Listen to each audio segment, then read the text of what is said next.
Hey friends, welcome back to my channel. It is time to do a video about the most disappointing reads I had in 2023, but with a catch: why you should read them.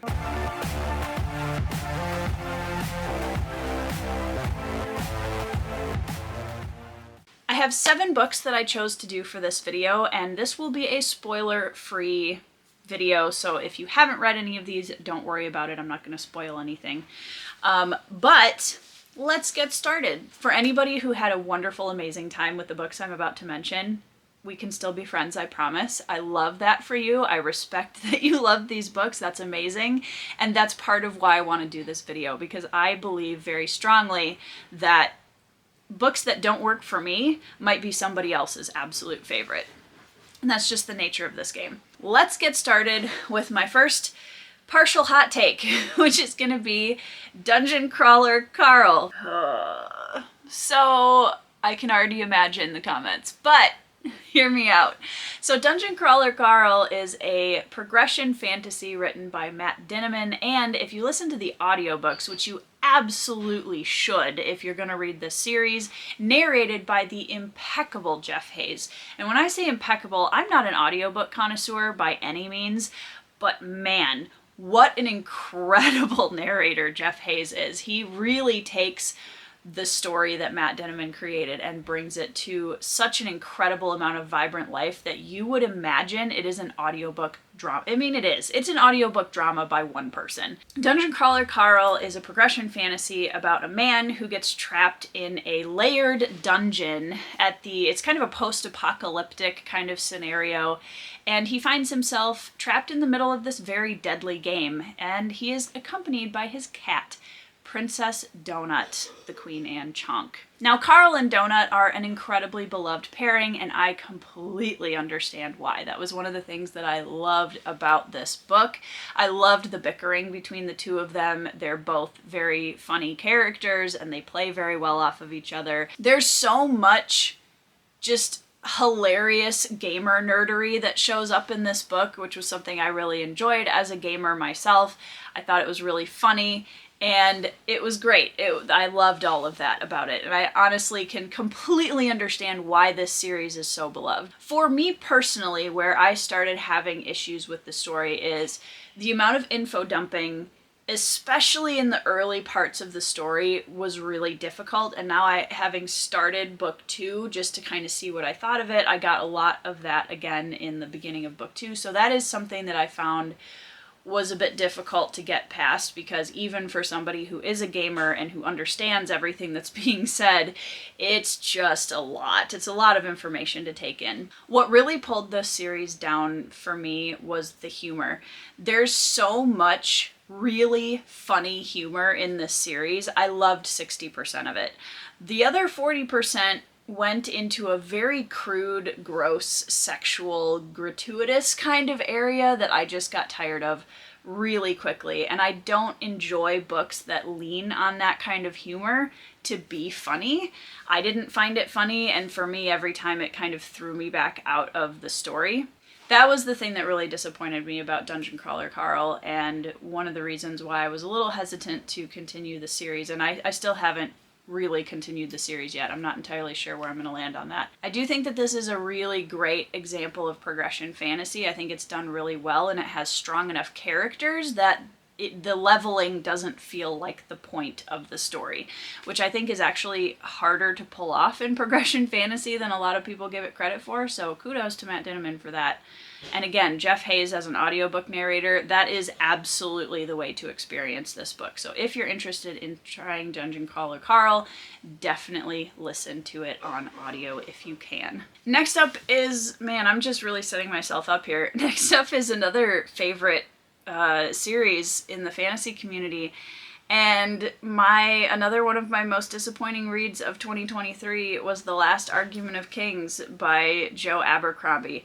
Now, I will say, this one's probably not as much of a surprise because it is already a very divisive final book.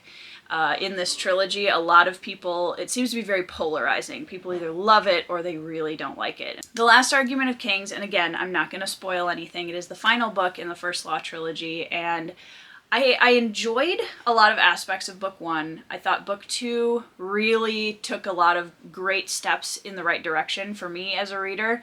And then book 3, you guys, it was so frustrating. And I can't really tell you guys without spoilers. If you've read it, you know, because you know.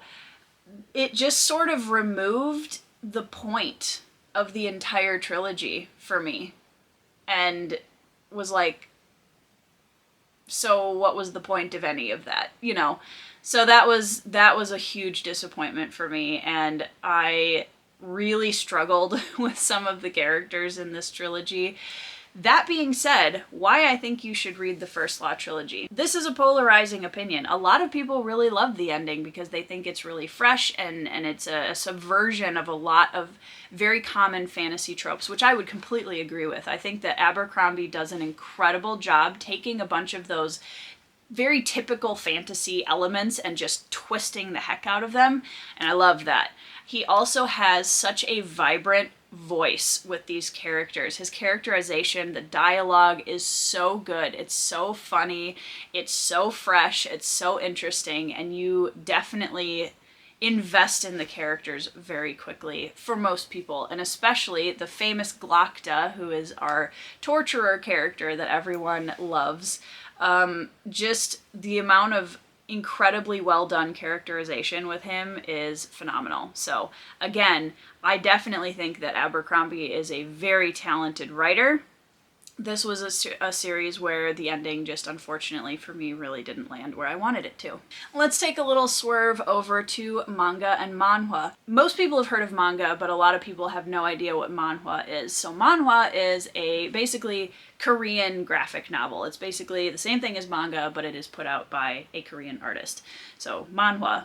I wanted to try some manga this year in 2023, and I did, and I unfortunately didn't have a lot of success with it, which is frustrating. I watched some good anime this year, or kind of dabbled in it, and I have some books for next year, some manga for next year that I'm really excited to get to that I know are going to be really fun experiences. But I kind of just dabbled in a couple of series that I wasn't that familiar with this year, and one of those was Solo Leveling by Chugong. And this is basically a lit RPG, progression fantasy, gaming fantasy.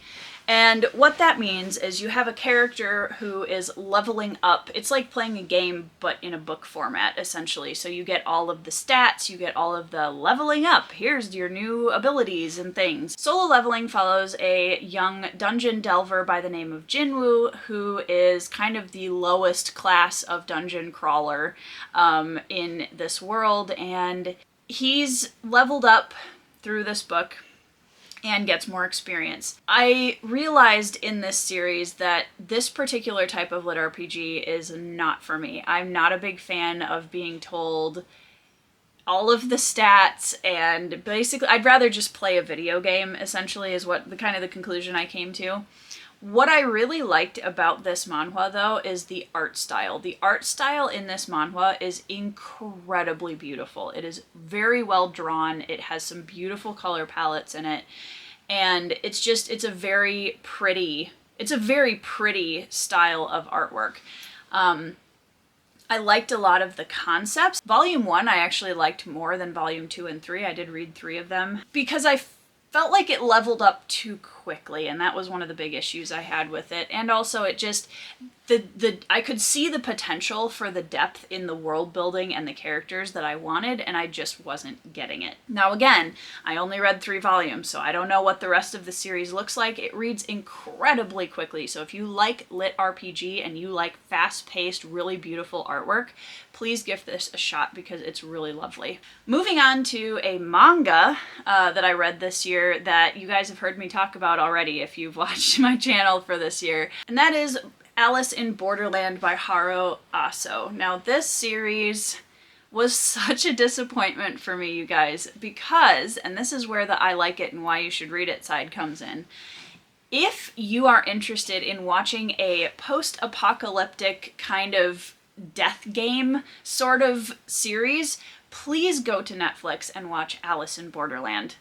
It is stunning. I love the TV series. I think it was incredibly well done. It has so many little Alice in Wonderland subtle isms in it that just, that added to the post-apocalyptic storyline were beautifully done. I loved it. The manga differs from the TV series in one very important area for me, and that was the sexual objectification of the female characters.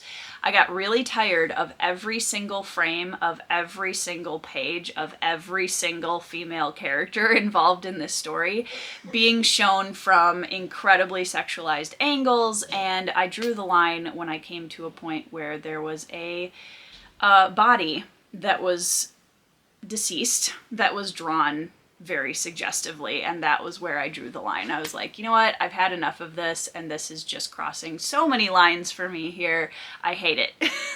And I know I'm saying that very strongly. I mean to, because it was a lot. My sadness with that was that it's an incredible story. The artwork in this manga is so gorgeous. The characters are really interesting and fun. And it's such a cool post-apocalyptic concept that I was so depressed that it was relying so heavily on that sexual objectification of the female characters. So, again, I highly recommend you guys experience this story through the Netflix adaptation because I think it's incredible. The actors did a phenomenal job, and the female characters in the show are so much more well done because you have actual actors acting them and doing a phenomenal job, and it wasn't relying so heavily on the objectification side of their characters. So please check it out. It's incredible. If you enjoyed the Korean drama Squid Game, I actually think Alice in Borderland is even better. So if that gives you kind of an idea of what to expect. Moving on to another one that I think is going to surprise some people. And again, this was a 4-star read for me, and that's what I'm going to start with because I don't want people thinking that I didn't enjoy this book. I'm a big fan of this author, and I just had a ton of hype going into this book, and I'll explain why it kind of landed a little flat for me in a minute.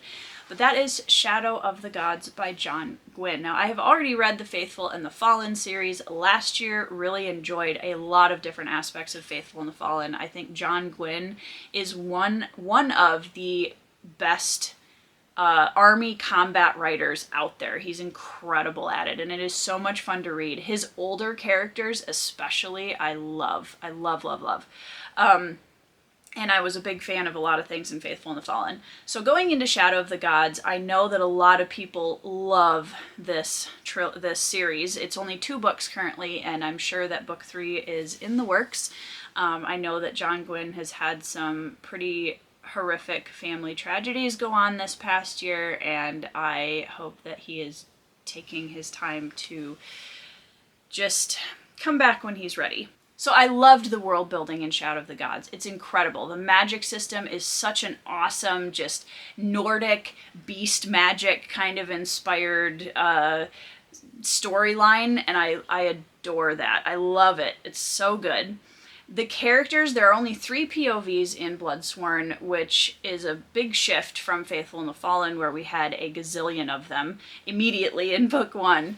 So in these 3 POVs, we follow a mother on a quest for vengeance. We have a young warrior who is kind of fighting to prove herself outside of her family's sphere of influence, and we have a former slave who is struggling to fit in with his newfound freedom. And it was such a solid book, but when I got to the end of the story, I didn't feel like I'd really invested with any of the characters. I liked them, they were all fine, but for me, usually there's a character where I'm like, I love this character, and that's why I want to keep reading this story. So this was one of the first books I've read in a long time where the world building and the magic system actually took a huge front center stage for me compared to the characters. It's weird to put it in this list, but when I got to the end, I just didn't feel like I'd connected with any of the characters the way that I wanted to. That being said, I absolutely am going to be reading book 2. because I'm curious to see what John Gwynne does with this magic system setup that he's done in book 1, and I absolutely think it's a fantastic option for people who are looking for really well-written Nordic-inspired fantasy. Alright, let's talk about Lancelot. This book was such a disappointing read for me that I did an entire video on it earlier this year, where I will much more clearly articulate my thoughts, so please go watch that if you want to see more of this. But Lancelot by Giles Christian is the story of Arthur as told through the first-person perspective of Lancelot, who's one of his, as we know from the legend, closest friends. And there's the whole mix-up in the love triangle between Arthur and Lancelot and Guinevere, which is present in this story. This book, I was really disappointed in it. I felt like it was kind of all over the place in a lot of ways, and I really didn't like the way that Guinevere's character was portrayed and built. There were so many moments in the story with all the characters that just felt like a very convenient, this is where the plot is going, so this is what the character's doing, even though it doesn't make any sense in terms of who they are as a person. The motives were very muddy, and that's something that I struggle with when we have characters who do things that I can tell are simply influenced by the way the plot is being led. So that was a big issue I had with this book. I was really disappointed because I was really looking forward to the book. I'd heard a lot of things about it that were very positive, and I do struggle a little bit with Arthurian legend retellings anyways. I'm very picky about them because I feel like it is something that, for me at least, is a bit more of a tired fantasy story element. The thing that I will say about this book that I am still amazed by is how incredibly well done the combat sequences in this book were. The way that it was set up, and it was so clear, and it was so easy to follow, and it was so good without relying so heavily on like technical terms. So I am always very impressed by authors who can do that. In the beginning, there were a couple of scenes that really hit hard, especially in Lancelot's younger years and how his relationship with his mentor character was developing. I loved all of that. It's definitely a historical fantasy. So again, if that's something also that you're interested in reading more of and you're looking for an Arthurian retelling, definitely check out Lancelot by Giles Christian. Last but not least, this is another book series that is weird to put on this list, but I have my reasons, so bear with me. That is Priest of Lies by Peter McLean. So this series I started back in 2022, I think. Yeah, I started the first book back in 2022 and loved it. I thought it was really good. This is one of the most vibrant first-person narrative voices I have ever read in fantasy. Thomas Piety is the main character. He is the gang boss of a group called the Pious Men, and he comes back from the war to find his previous kind of kingdom in the streets of this town a little bit shaken up. So he is he's reclaiming his position in this city after the war, and Peter McLean just understands how to write PTSD in a way that is incredibly profound, respectful, and raw. It's so well done. His mental health representation in this book is incredible.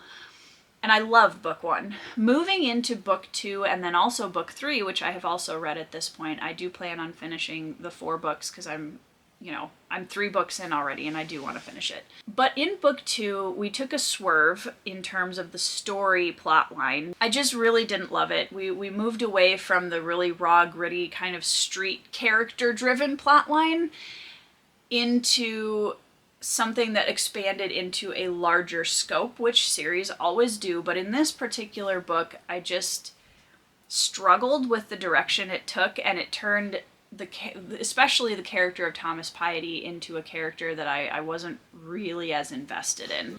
Alright guys, those are the 7 most disappointing reads of 2023 that I wanted to highlight for this video. I had a few other disappointing reads this year, but honestly, I didn't know that I would be able to talk as articulately about them, so I just kind of let them rest.